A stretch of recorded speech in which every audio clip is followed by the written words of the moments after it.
One of the obvious uses of this relationship that the marginal product divided by the price should be equalized across all inputs is to ask what happens when the price of an input increases.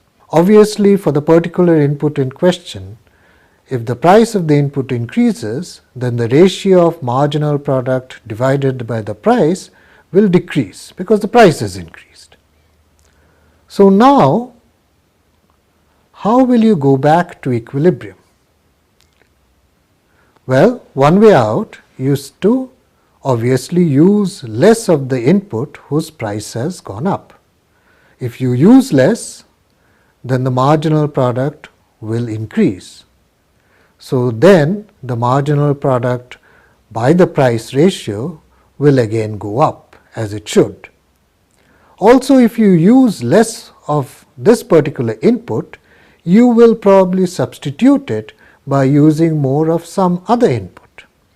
For that particular input, the marginal product will decrease, so consequently the marginal product divided by the price will also decrease.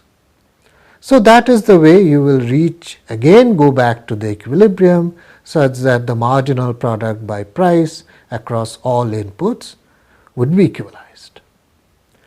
This might sound a little complicated, but all that we are saying is when the price of an input increases, you use less of that and you use more of the other input. If labor costs go up, then you use less labor and you substitute labor by capital. We should be a little careful when we make such comments though, because it's not as if all inputs are substitutes. Inputs can be complements as well, just like in the case of demand and products. So just like cameras and film could be complements, similarly when it comes to inputs, different kinds of labor and different kinds of machinery can very well be complementary. As an example, think about cranes and workers.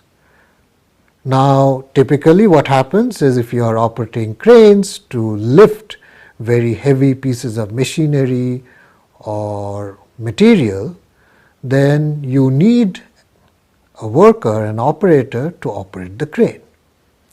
If the cost of workers or labor becomes more expensive, you really cannot say that I am going to do away with the worker and I will use the crane just by itself, or I will in fact buy more cranes and use less workers. In this case, as in a lot of cases, crane and worker are complementary.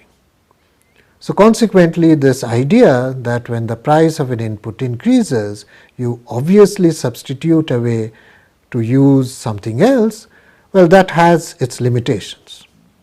A similar situation arises in the case of different types of workers. Most businesses use a combination of experienced and inexperienced workers.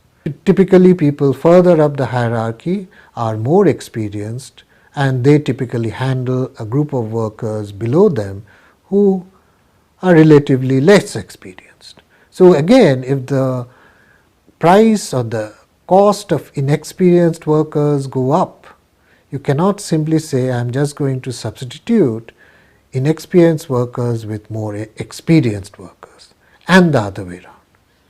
So yes, at some level almost all inputs are substitutable, but at the level of the factory or at the level of the business, the amount of substitutability differs and we should keep that in mind.